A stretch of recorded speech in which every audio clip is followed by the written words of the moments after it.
ร้านนั่นแหละร้านเพิ่นมาเบิ่งใหม่ตัวนี้เห็นแล้วเมื่อวานนี่กับตัวนี้นะกองบ่ค่อยได้เด้อพี่น้องเด้อขอโทษเด้อนี่ตัวนี้มาใหม่นี่เห็นบ่นี่แล้วก็ตีนเสานี่70ความสูงพี่น้องนี่1 2 3 4 5 6 7 8 9 ดีใจป่ะ ดีใจ ดีใจแฮง ด้วย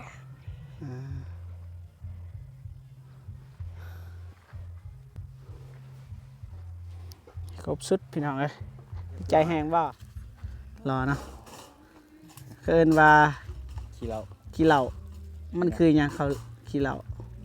คือกัน ขี้เหล้านี่เหล้าที่เฮากินนั่นบ่ โดยตัวนั้นและตัวฝนตก ตัวนั้นบ่ บ่ฮู้ว่าฟังไทยเพิ่นเคยกินอยู่ว่า อ่า สบายดีเด้อ ใช้สันไหล บ่มี บ่มีบ่สันไหล บ่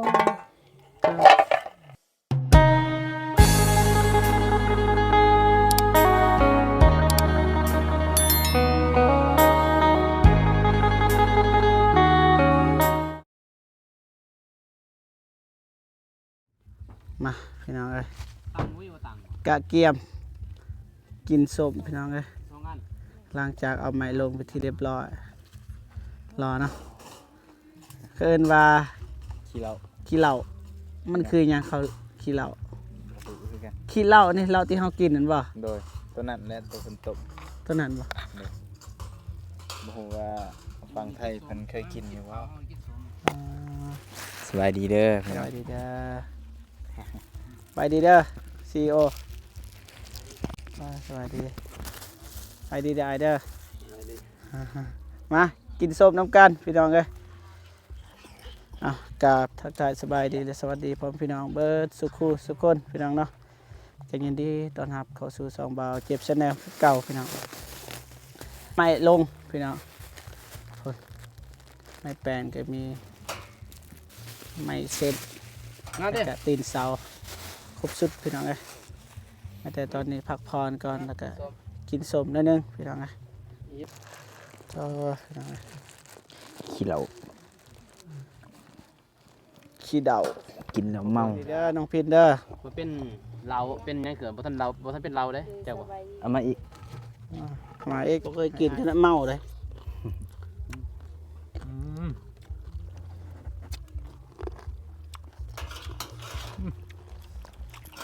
ไปแม่ประธานเนาะ มาพ่อพี่น้องเนาะกินข้าวกินน้ำโมเมนต์กินข้าวกินน้ำเนาะพี่น้องกินส้มเรียบร้อยมาหาน้องจันทนาก่อนพี่น้องนะมาอยู่เรือน้องเพิ่นนั่งล้างถ้วยอยู่พี่น้องเลยมาตรงเฮียนปุ๊บมาล้างถ้วยปั๊บพี่น้องทางนี้แกทุ่งนาของน้ำกับบ่มีพี่น้อง สบายดีเนาะได้เป็นป่ะได้ล้างถ้วยปกติไพ่เป็นคนล้างถ้วยเนาะ หลาน ร้านล้างเองป่ะ โดย แม่เฮ็ดหยังแม่ มีเขา แม่นึ่งข้าวเคยนึ่งข้าวหรือเปล่า เคย เห็นไปเซ็งว่ามันนี่ได้บ่คิดว่าได้ว่าคิดว่า ผู้หู ทันหูใช้สันไหล บ่มี ว่ามีว่าสันไหล บ่ มาตักให้เอาได้บ่มีสันไหลวันนี้ใช่ห้องน้ำบ่มีป่ะ บ่ เวลาน้องไปถ่ายอย่างไปถ่ายอยู่ไส ห้องน้ำเขา ห้องน้ำเขา เออ อยู่ไสห้องน้ำเขาบ่แม่นเขาป่าบ่ บ่ โอ้ห้องน้ำพกโคเวียด อยู่ไสโอ้พุกพี่น้องนะไกลอยู่ทางที่งานเราเคยไปเข้าอยู่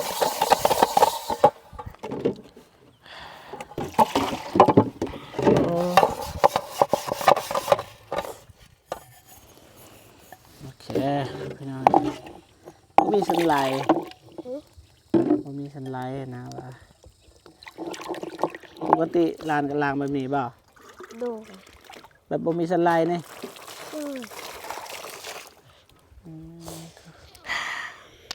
โป่งไปหันก่อนก็ได้คือจังสี่คือกินมีมันล้างยากเนาะมันบ่หลอดนะต้องใส่สันไลอย่างเดียวอ่ะน้องพินมายังครับสบายดีมายังมาซอยล้างถ้วยมาล้างซะในต้นลานพี่น้องเอ้ยลานแล้วบ่มีสันไลบัดนี้น้องพินจะบ่มีบ่สันไล โบ อันนี้ก็บ่มีสันไล โบกันมีแพทย์กะใส่ถุง บ่ใส่แผบมันสิกลินเหม็น โบคันล้างให้คนกิน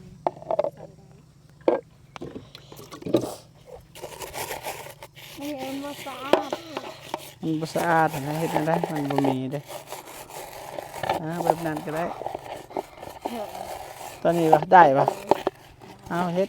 น่าได้จะเฮ็ดก็เฮ็ดบ่มีหยังเด้เดี๋ยวอายมีเงินสิซื้อมาให้เด้อยินบ่หลาน จันทนาวันนี้พาคินพินชื่อน้องพินพี่น้องน้องจันทนาเห็นแล้วบ่ตีนเสาอีหยัง เห็น ไม่มาเพิ่มอีหยังสิได้เฮือนเด้อวันนี้เด้อ โดน ใหญ่มาเนี่ยเป็นคนหูเด้อเห็นบ่ โดน อย่าดื้อเด้อขนาดว่ามีคนฮักเลยตั้งใจซอยเวียกแม่นั่นนี่แหละนี่น้องพินสบายนี่ร้อนเลย กินยังบางเสาร์กินยัง กินมี กินมีน้องพินเลยจะกินยัง กินหอย กินหอย หอย หอยต้องเก็บไว้นานฮะ เลย จันทนา อือ ได้กินอยู่บ่หอย จ้ากินก็มี มีบ่ล้างห้องน้ำบ่มีเนาะ โบ ส่วนลายเข้าป่าบ่ เข้าห้องน้ำเข้า เข้าน้ำเขา ดูเรื่องคอเขา ขอเข้าน้ำเดินมาได้ไซในน้ำเลยเนาะ น้ำปลาปลามาเลยบุนะจักมาจะใส่แต่น้ำ เขาต่อให้ได้ยังได้สันคันบ่หูต้นปลายสาเหตุ เอาไว้แต่เขาว่านั่นน้ำลินเลย น้ำลินบ่ลัดซอยดียังมีน้ เลยซอยหน้าพากันเก็บเงินอยู่ในบ้านนี่เลย ำเก็บเงินอยู่ในบ้านนี่ โดยเขาเห็ด ครอบครัวเท่าไรก็ 2 ล้าน 2 ล้านบ่ผมมีห้องน้ำเลยพี่น้องทีมงานมาก็คนละไปขอเข้าห้องน้ำคนอื่นนะที่เข้าป่ามันก็บ่ได้ถ้าเป็นกลางคืนก็โอเคนี่น้องพินน้องจันทนาทั้งนี้เลยคิดว่า เขาเอาน้ำเขาบ่มี เด้อมันบ่มีได้อสิเฮ็ดแนวใด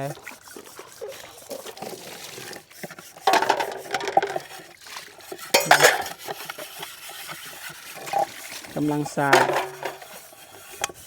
เพื่อนให้น้องจันทนาพี่น้องเอ้ยน้องพิมจะย่างเพียพี่น้องเอ้ยถ้าดีก็อยากให้ห้องน้ำได้พี่น้องสำคัญเด้อพี่น้องห้องน้ำนะกลางค่ำกลางคืนนะอยากเข้าห้องน้ำตอนดึกนี่ไปเข้าห้องน้ำคนอื่นพูดมันก็บ่ได้พี่น้องเลยเข้าป่ามันก็งูเงียวเขี้ยวกระป้อมเลยโอ้ยเบาคลิปนี่เพื่อนซานก็สำคัญบ่สำคัญแต่ว่าห้องน้ำก่อนพี่น้องแต่ว่าน้องจันทนาก็โอเคแล้ว น้องพินนี่มีงบอิหยังก็สร้างห้องน้ำดีกว่าซัมสังกะสีแอมสังกะสีก็ได้แล้วงบ1,500เหรียญก็ได้แล้วห้องน้ำเอาบ่ได้เลยขุดนั่นแหละคันมีคนขุดก็เพราะว่ามีหินว่าอยู่นี่ อืม เอาคันมีหินนี่ยากบ่มีหินนี่ก็โอเคเรียบร้อยป่ะเรียบร้อยแล้วพี่น้องไปเรียบร้อยพี่น้องเลย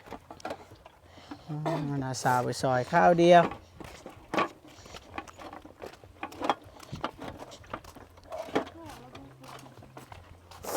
แล้วเต้นเอาไปเมียนเอาไปเมียนให้นี่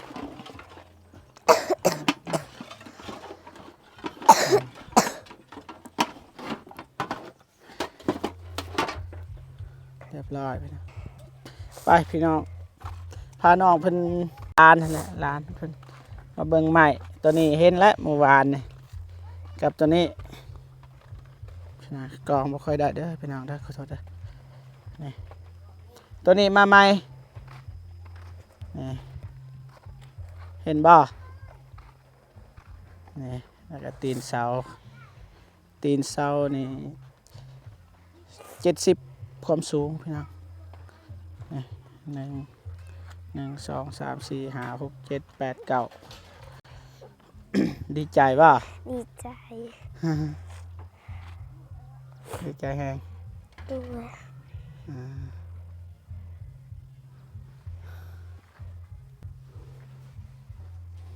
ครบสุดพี่น้องเอ้ยดีใจแฮงป่ะ ด้วย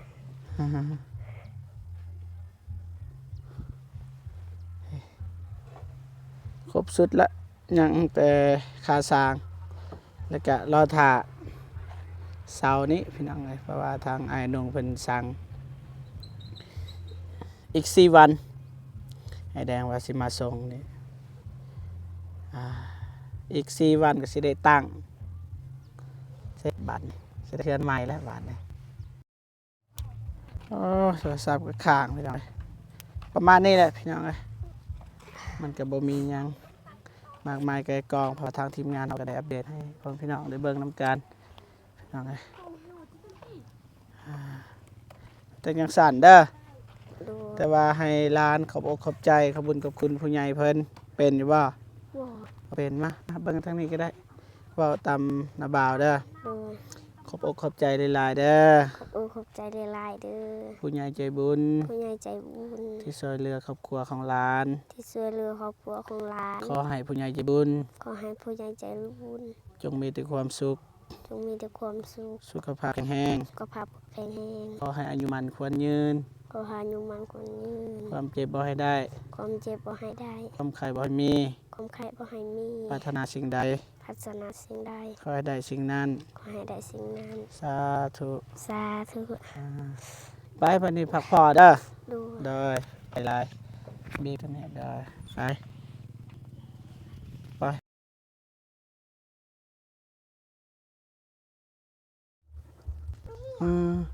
ตักได้มีเลยบ่ เลย ก็สบายหยากก็สบายสบายก็หยากเนาะ น้ำแห้งอยู่บ่ หืม ขากลายไปหน่อยแล้วบอลตักน้ำเนี่ย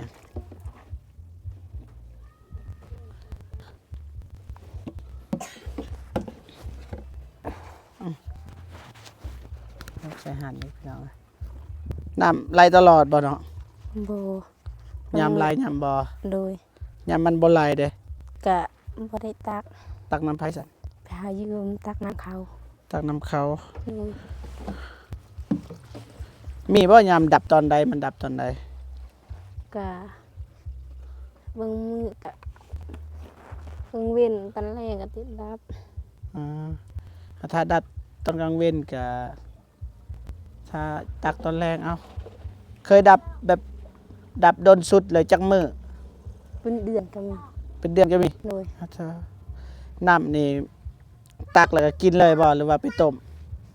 พวกอันนี้ตักเอาไปใส่ เอาไปใส่บ่ โดยโต๊ะตักโต๊ะตุกใหญ่หั่นใส่กันตองกินเลย บไดิต้ม อ๋อมีกระต่องบ่ มี ซื้อเอาบ่หรือว่าจังใด เข้าใจ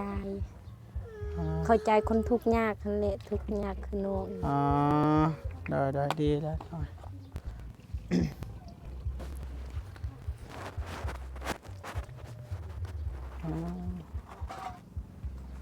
ตุกอะไรตุกนี่ขนาดนี้เปิด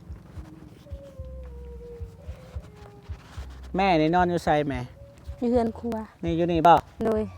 อยู่นอกในห้องนอนอยู่นี่ โดย อ่า อยู่เฮือนกับมันครับ ประมาณนี้แหละพี่น้องเฮือนซานก็ได้พอจักสิว่าแล้วมันก็พอๆปันกันกับน้องจันทนาแต่ว่าก็มีแสงสว่างเข้ามาแล้วน้องจันทนาคือเห็นนะพี่น้องมีไม้มีดอก มีตีนเสาไม่แปลนไม่เส้นเสายินดีน้ำน้องเพื่อนนั่นแหละน้องพินกับบัทันมีเทือน้องแต่ถ้าเบิ่งน้ำลานกันเด้อ โดย เฮ็ดซอยลานนั่นแหละลานใดก็ซ้ำนาซาวได้นั่นแหละเวลานี่แล้วเฮือนแล้วซานก็ไปนอนก็ได้บ่ไปนอน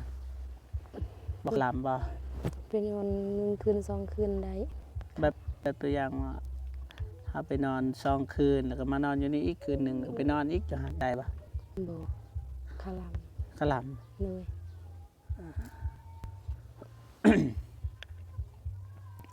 เฮ็ดได้ซั่น ก็ ไม้ของไผนี่ไม้กองกะลาง คงเอื้อย เอื้อยใด อยู่กำกอกเพิ่นมาฝากปลาอยู่นี้ เอื้อยกำกอกพุ่น เลย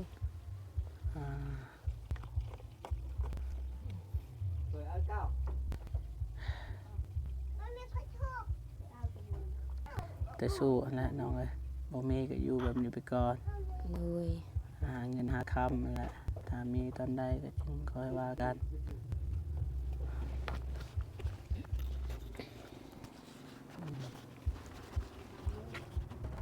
ก็มันจะขางไปทางไอ้เสียงกับ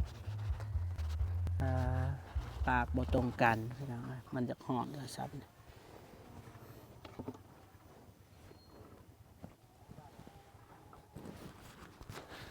อันนี้นักสาวบ่น้องสาวจันทนาบ่ โดย สบายดีป่ะเด้อไปยังหน่อย อายุจักปีอะ โอ้โห ลูกเอื้อยหันจักคนลูกเอื้อย ลูกเอ้ยนี่ เด้อ 3 3 คน เล พอย ดีเป็น4 คนกับแม่ เลย เท่าไก่ ใครก็พูดวินแต่เธอ บ่เป็นหยังตักน้ำอย่างนี้ก็มันก็ไก่ดีอยู่แต่ว่า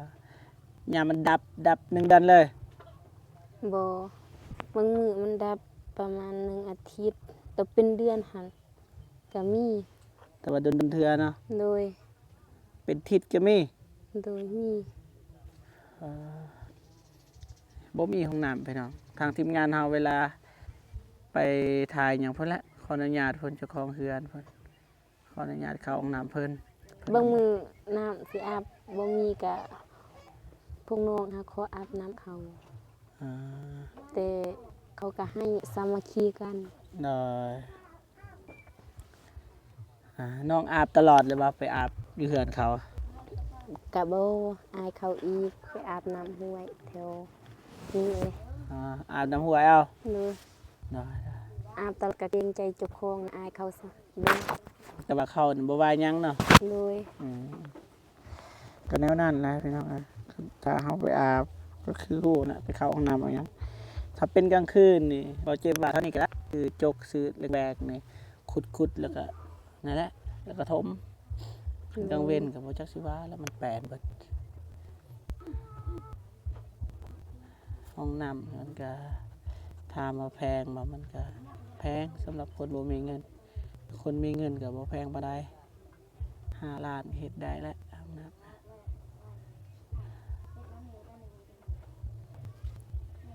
น้องเดิมหัวาเท่าใดบ่เจ็บเฮ็ดพี่น้องเพราะว่ามันก็คักห้องน้ำน้องเดิม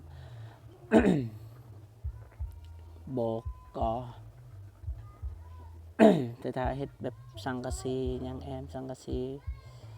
ท่านภาคอาจารย์เพิ่นเห็นบ่ได้ถึกน้ำจังนั้นมันก็เปื่อยนะถ้ามันถึกน้ำตลอดมันก็เป็นสังกะสีก็เพราะว่าเป็นจังไงห้องน้ำน้องลอยบ่ฮู้ว่าเท่าใดสิลองถามบ่ตูนว่าเท่าใดเฮ็ดห้องน้ำแต่ว่างบก็บ่ทันมีเอาไปเนาะแต่ว่าเพื่อสิทามีน้องลอยก็ก่อเอาแต่ถ้าใช้สังกะสีมันคือสิบ่แพงเลยพี่น้องให้ครอบครัวน้องเพิ่นขุด2ครอบครัวนี่ถ้าซอยกันตัวอย่างว่าไอ้อยากเฮ็ดห้องน้ำให้อะนะดุอยู่บ่ขุด ก็มีแต่ผู้หญิงเบิดบ่ดุก็จำเป็นและบ่มีคน เด้น้องทรายน้ำซอยกันขุด หันเละมีแต่ส เอิ้น หั พี่น้องก็ยังเอื้อยยังอยู่บ้านจะกรรมยังเอิ้นมา บางมื้อขนาดไอ้สั่งเละบางมื้อเขาก็บ่มาบ่มีรถ นั่นแหละบ่มีเงิน บ่มีรถ เขาบ่มีรถ โดยเงินสิมาสิซื้อน้ำมันก็ยังบ่มี อ่าตัวอย่างว่าไอ้ายมีงบเด้อเฮ็ดห้องน้ำดุบ่ขุดนี่แหละซอย2ครอบครัวนะพวกเจ้าก็ใช้น้ำกันขุดน้ำกัน โดย ตัวอย่างว่าไอ้ายมีเงินเนี่ยนะซื้อซัมซังกะสีแอมก็โอเคแล้วเฮ็ดเสาถ้าจะบ่แพงนะบ่เกิน3 ล้าน5,000 บาทน่าจะได้หรือบ่ได้นี่ก็บ่มั่นใจแต่จังซั่นแหละสู้ๆเด้อ โดย ทางเฮาก็มาส่งใหม่นะทางน้องพินเพิ่นก็แต่งส้มให้กินก็เลยอัปเดตต่อพี่น้องเลยก็ประมาณนี้แหละชีวิตการอยู่ของน้องเนี่ยตักน้ำก็แบบนี้ห้องน้ำใส่ก็บ่มีดีแต่มีไฟฟ้าใส่มีไฟฟ้าแล้วมันแห้งยากกว่าเก่าพี่น้อง ไปมานี่ใหม่สู้ๆเด้อมื้อหน้าก็เว้าบ่ได้